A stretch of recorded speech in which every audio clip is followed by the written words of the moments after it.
So it's Georgia here, and I'm so sorry I haven't recorded a really long time. I've just been really busy since like December and 8 days till Christmas. Yeah, so this is my 6th day. I haven't been to school Monday or Tuesday. Today's Tuesday.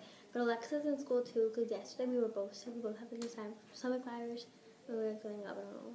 But yeah, so I'm going to be showing my 6th day essentials, and yeah, let's get started.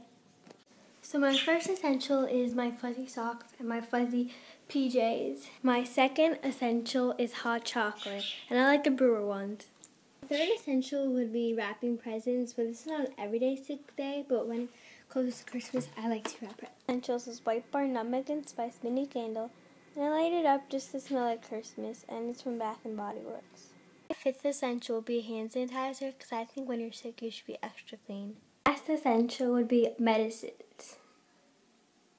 I hope you guys like this video about the sick day essentials.